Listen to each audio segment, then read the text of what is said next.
Hoje comemora-se o nascimento de Bocage. Bocage nasceu a 15 de setembro, em Setúbal. Creio que no ano de 1765, coisa que valha. 1765. Pois, foi antes do terremoto de terra, acho eu. Bom, comemora-se hoje. Nasceu a 15 de setembro, em Setúbal, Bocage. E lembrei-me de... Eu gosto de Bocage. E li algumas coisas do Bocage. Já vos vou explicar porquê. Porque pensei um dia em fazer uma série de televisão chamada O Bocage de Todos Nós.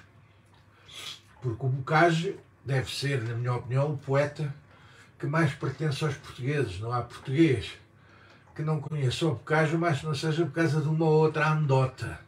Mas pronto, vamos lá ver, é imortalidade na mesma. Porque muita gente, toda a gente sabe quem é o Picasso. E ninguém vai perceber muito bem, e nem todos entendem a obra do Picasso. Mas quando vem assim uma coisa um bocado mais esquisita e tal, dizem, opa, isso parece feito a Picasso. Uma vez ouvi dizer que uma conhecidíssima fadista disse de outra fadista: essa agora canta fados a Picasso.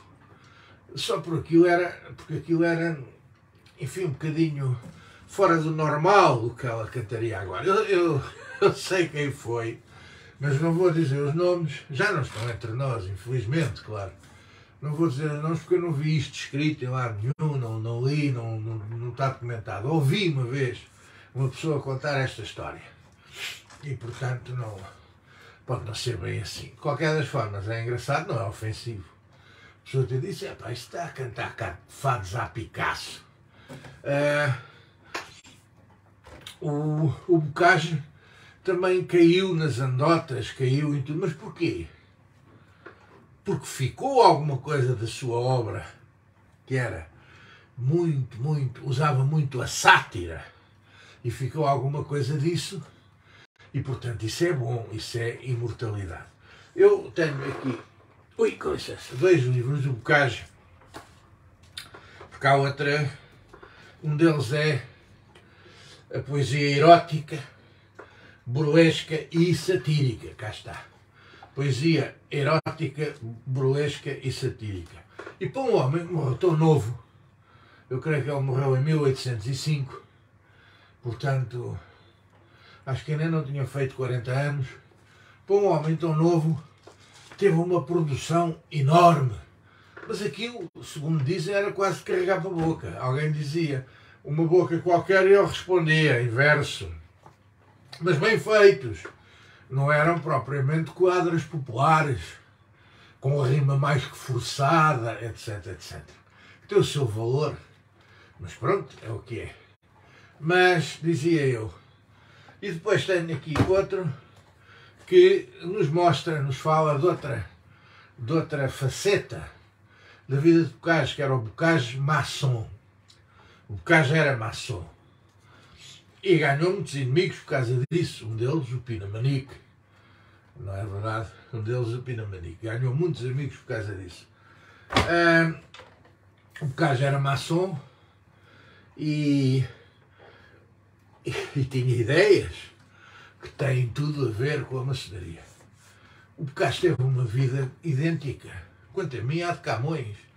Também andou por lá por fora, voltou, teve uma vida, enfim, dura, morreu miserável. E é um homem que faz parte de nós. Tem aquele nome Bocage, que é francês, deriva, creio eu, que da mãe, que era francesa. Mas nós conhecemos tão bem o Bocage, todos sabem que é o Bocage, quando está em uma anedota, etc.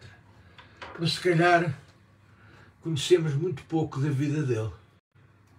E conhecemos muito pouco da obra dele. Portanto, uma vez eu estava, agora é que vem a história de hoje, estava a jantar com o meu amigo e irmão, Luís Aleluia, no Porto. Estávamos na RTP Porto. E estava a jantar E ele pôs-se a falar com alguém que estava na mesa ao lado, assim de lado, e tal, e eu olho do lado e digo, epá, este tipo é o Bocage, ainda por cima era de Setúbal. O Luís era de Setúbal. E começa a imaginar este a fazer o Bocage, ainda por cima ele pode falar um bocado com o sotaque de Setúbal, o que seria engraçado, embora eu não faça a mínima ideia se o Bocage falava com sotaque de Setúbal, penso que não, porque ele viveu a maior parte do tempo já fora de Setúbal, não é? Morreu em Lisboa, andou embarcado, por aí fora, preso durante anos. Não foram muitos, mas foram alguns. Para uma vida tão curta deve ter sido uma autêntica eternidade. E o que teria produzido Bocage se não fosse perseguido? E depois a lembrar-me grande série do Bocage e tal, começo-me a lembrar, ainda por cima, a série de televisão tem que ter algum conflito para aquilo resultar. Não é? A vida de Bocage é um conflito pegado. E não só com o Pinamanique. Como é que se chamava o padre Lagosta? O José Agostinho Macedo, não é? Acho que é, se não for, peço desculpa. Ponham aí nos comentários, isto é uma coisa nossa. Portanto, podemos colaborar se eu por acaso disser. É José Agostinho Macedo. Chamava-lhe o padre Lagosta, tal ele gostava de embrocar, o que não é mau, mas ele era mau, parece. Era também poeta, tinha ambições na poesia, mas não tinha o talento de Bocage. E então havia um eterno conflito entre os dois. E isso era bom, dava bem numa série de televisão. E lembrei-me, depois falei com o Luís e disse, pá, tu davas um Bocage do caraças. E ainda por cima, isto foi para aí em 2005, 2004 a 2005, ainda por cima vem aí o segundo centenário da morte do Bocage. Era mesmo ali, paz! Calhava que nem gingas. E então conversámos bastante sobre o assunto e, claro está, o padre Agostinho, o padre Lagosta, era um fulano que se imagina ser um gajo para o fortalhaço, cá como o rapaz. Como nós trabalhávamos em dupla, ficava mais do que decidido. O protagonista da série era o Luís Aleluia, fazendo Bocage. Aquele que lhe andava a chatear a vida seria cá o rapaz, fazendo Padre Lagosta. E depois redigimos a proposta bem redigida e que apontava para o Bocage de todos nós. O Bocage com principalmente agarrando nas cenas que hoje sabem que a poesia lhe saía ali de repente. E agarrando no grande conflito entre o Agostinho Macedo, o Lagosta e ele. Mas também indo à origem de algumas andotas. Não as andotas parvas, não é? Há andotas do género. O Bocage chegou ao telefone. No tempo do Bocage não havia telefone. Não, aquelas andotas que são históricas. Que é verosímil. Que é possível que se tenham passado. Como a da Guarda à noite, não é? Lisboa era uma cidade, não tinha iluminação, não tinha nada. Era um perigo andar à noite. E a polícia lá andava. Quando via alguém à noite, ia. Oh, o que é que você anda aí a fazer? Então lá saiu a polícia, os moscas do Pinamanique, acho que era assim que se chamavam, os pides da altura, saem à frente e dizem para onde vens, de onde vens e para onde vais, querem saber tudo. Como te chamas, para onde vais, é assim, não é? Isto é mais conhecida, esta história. Eu chamo-me Bocage e venho do Nicola. E vou para o outro mundo, se disparas a pistola. Pronto. O que é uma boa resposta para quem não tinha mesmo, às vezes, sítio para onde ir e teria que pernoitar em casa de amigos, na caridade de um ou do outro. e que vinha do Nicola, que era, aliás, hoje é a marca de café, não é? Com a cara do Bocage. Seria, se calhar, um bom patrocinador para a série, digo eu. Bom, mas apresentámos a série na RTP. E disseram, mas vai ser o segundo centenário, não se tinham lembrado ainda. Vai. Fácil de comprovar. Vai, sim, senhor. Pois, tem que se fazer alguma coisa. Pois. Então aqui está. E apresentámos a série. E era uma série para ser feita no sentido popular do Bocage, mas aproveitando o popular que ia sempre atrair as pessoas, falando da verdade histórica, das dificuldades dele, não escondendo as reuniões com os outros maçons, a perseguição que teve do Pinamanique, não escondendo nada, mostrando, mas aproveitando sempre o sentido muito popular. Eu tenho uma ideia, já nessa altura a tinha, que o Serviço Público de Televisão se define em apenas duas palavras, que é espelho e memória. Portanto, aquilo tem que ser o espelho do nosso país e a memória do nosso país. No espelho está tudo. Não, o futuro, então, mas o futuro está no espelho. Se não houver, se a gente espelhar o país, vamos mostrar também a que eles se preocupam com o futuro, as suas ideias, discuti-las, etc. Está nestas duas palavras, não está em mais nenhuma. Não está em elitismo, não está em amiguismo, porque a gente vê há um grupo de pessoas que fazem o que querem. Eu acho muita piada quando alguém, mas agora ultimamente eu já nem vejo, portanto não sei se isso tem. Não vejo entrevistas, não é nada disso, não me apetece. Vejo entrevistas como a primeira pessoa da Fátima Campos Feira, isso vejo. Eu estou a dizer aquelas entrevistas com atores, com isso, com aquilo, não vejo. Mas eu achava muita graça quando alguns diziam eu agora está-me a apetecer e fazer não sei o quê. Fazem o que desapetece, é boa. Olha, eu nunca fiz o que me apetecia. E para fazer uma série que eu realmente gostava de fazer, foi muito difícil e só me deixaram fazer uma temporada de 13 episódios. Aquilo acabou sem nexo. E ainda por cima foi a ficção mais vista no Serviço Público desse ano. Imagina se não fosse, não é? Pois, foi a estação da minha vida. Mas dizia eu que, portanto, apresentámos a proposta, ficou tudo, sim, vamos lá, então, tem que se fazer e tal, leram a proposta e tal, e um dia disseram-nos, já está orçamentado, portanto, para isso, para ser feito, para comemorar o segundo centenário do falecimento do Bocage, já está a ser feito. O segundo centenário do nascimento já tinha sido há uns anos bons, largos, ainda antes do 25 de Abril, creio eu. Por acaso não. Sim, antes. Pouco antes, 9 anos antes. Mas, eu comecei a trabalhar na coisa.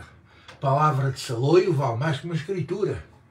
E eu acredito que assim seja, acreditei. Começámos a selecionar, tenho uma malhada de livros do Bocage, selecionar os poemas que mais davam para ilustrar episódios. Portanto, não era contar a vida, nasceu aqui, foi para ali, depois fez isto. Não era uma série de documentário, não, isso é para quem sabe fazer documentários. Era uma série para puxar as pessoas à personagem do poeta. Era uma série para ser popular. Popular, não, nada elitista. E tal. E lá fomos trabalhando, etc. E de repente o tempo ia avançando e nunca mais ninguém nos falou naquilo. Uma vez vou ler uma das tais revistas que eu deixei de ler, não é? Lia por obrigação de ofício, eram revistas que falavam de televisão. Eu também acho que essas revistas hoje não falam de televisão, falam da vida das pessoas que falam. São um bando de javardolas. Pronto, é para não estar a dizer de outra maneira. Essas revistas transformaram-se num bando de javardolas. Pumba! Dito aqui assim como deve ser. E portanto não leio. De antes não, tinham profissionais que sabiam de televisão e falavam dos projetos de televisão. O Jacinto, o fotógrafo, não havia ator que ele não conhecesse, não via ninguém, já lá está. Não. O Luís Freitas, enfim, jornalistas, que há mais, agora peço desculpa, eram mais de uma dúzia de bons jornalistas de televisão. A televisão é uma indústria e tinha revistas, mas apareceu a javardola toda, a javardice toda, aqui estes gajos aqui do fim do IC19, etc. Bom, mas dizia eu, na altura eu ia às revistas, comprava-as, porque se eu trabalhava na indústria tinha que saber o que estava a passar. E então vi uma entrevista nessas revistas com alguém que ia fazer uma série de bocagens, mas que não tinha nada a ver com aquela que nós propusemos, nem éramos nós, nem sequer havia uma pequena referência a dizer fomos alertados por estes dois. Não, nada. E na altura eu não disse nada. Não disse nada. Eu só nos magoa quem a gente quiser magoar. Se me derem uma pancada, magoa-me. Agora, só me incomoda. Há coisas que não devemos ligar. E portanto, lá continua eu e o Luís a fazer o nosso trabalho e pusemos isso de lado. Mas não esquecemos. Eu nunca esqueceria. Está aqui atrás ele. Está ali vestido de noiva. A olhar para nós. E está ali ao fundo. E ali na segunda prateleira. E mais noutra ali. Enfim, por aí está. No meu local de trabalho. E não esquecemos. Mas foi um episódio muito engraçado.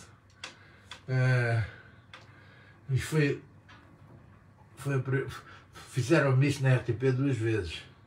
Fizeram-me a trabalhar numa série e tal, mas não disseram nada. E numa dos casos nunca mais disseram nada, que é este freguês que ainda lá está agora, o Fragoso. Foi uma série sobre o Eusébio. Uma série onde o Eusébio era a desculpa para se retratar o país. Era o conta-me como foi, antes de terem ido comprar a Espanha, o conta-me como foi. Só que tinha o Eusébio como figura marcante do país. E esta foi o tirocínio. Foi nesta série do Bocage que fiz o tirocínio de não acreditar nesta gente. E com esta gente um conselho que dou é: nunca se ponham a trabalhar pensando que todos têm a honra dos saloios e que palavra de saloio vale mais que uma escritura.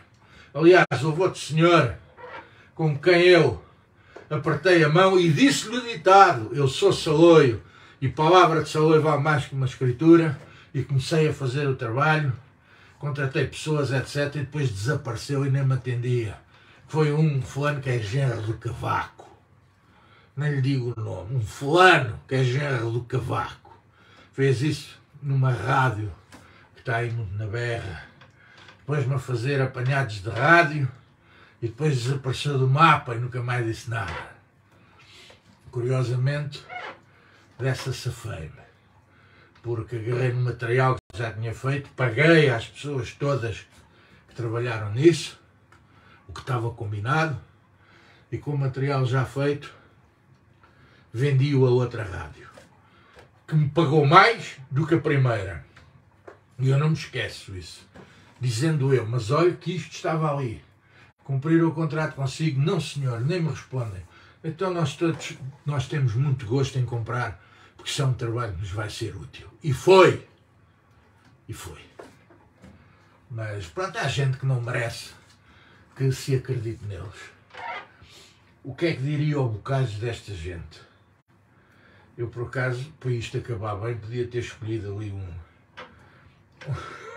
um soneto do Bocage para acabar isto. Mas me esqueci-me, não me lembrou. Não me lembrei, como diria o outro. Ai, que não me lembrei. Mas cá fica isto dito. É vida, como diria um senhor que hoje é, e muito bem, na minha opinião, secretário-geral das Nações Unidas. Até amanhã, um forte abraço e não se esqueçam. Faz hoje anos que nasceu José Maria Barbosa de Bocage, um grande português, um homem de muito talento. E como tal, num país onde os bons são afastados, para que os medíocres possam brilhar um bocadinho, o Bocage só teria um destino: ser perseguido como foi. Porque este país já é governado ou controlado por pulhas há séculos. Bom dia a todos.